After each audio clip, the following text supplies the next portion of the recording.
Good morning. Today I will be discussing a topic we all face or may face someday. Making choices for our children can be difficult, but also have a big impact on our child's future. With the rise of technology, most parents face a common concern: should my child be watching television? Now, a majority of parents nowadays don't mind sitting their child in front of a TV, phone, or even a tablet at any age. But today I'm here to inform you about the risk factors that come along with this choice. Screening time can cause violent behavior in children, cause a higher risk of ADHD, and alters gray and white matter in brain development. A child's behavior is extremely affected by exposure to violent shows and games at a young age. A young child still deciphering the difference between what's right and what is wrong. A child's perspective on what is acceptable in social norms isn't always clear. Violent video games and movies can cause confusion on a child's development and negative influences. Younger children are more vulnerable to the influences violent video games may have due to the child having more risky behavior. During my research, I found an article called "The Effects of Violent Video Games on Adolescents: The Overlooked Influence of Development." They discussed a study done about the correlation of violent video games and violent behavior, and this is what they found.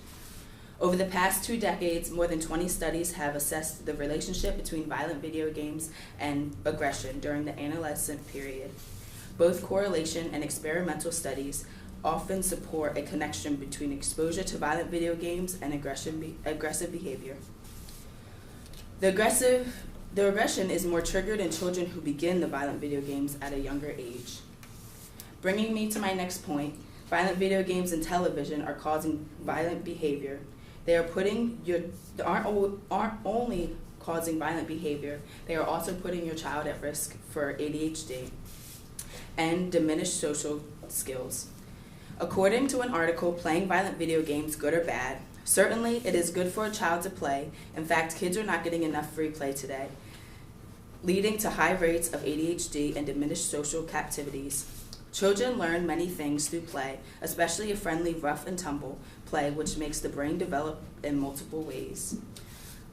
I work at a daycare with children, and we prefer to give a kid blocks to build and do problem-solving skills, teach them, why did it fall over? More brain development is developed there than sitting them in front of an educational show and watching something.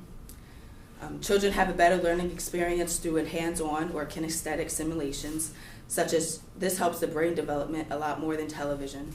Taking away playtime creates a child to be less social, and also found in the article, video games cause ADHD. If you are playing a video game, you have to immediately respond. Otherwise, you lose.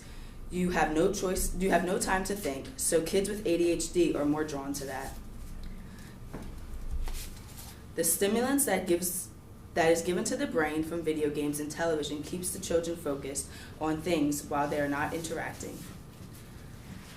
The loss of gray matter and white matter is a huge part of development.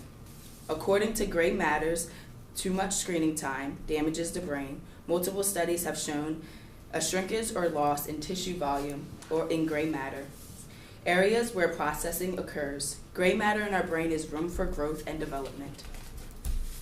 Also, white matter is affected as well in the communication with the brain. According to gray matters, too much screening time in the brain damages the brain. White matter translates into the loss of communication within the brain, including connections and from multiple lobes.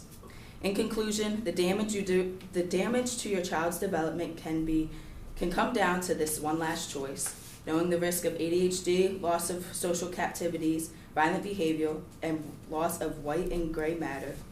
Now ask yourself again, should my child be watching television? Thank you.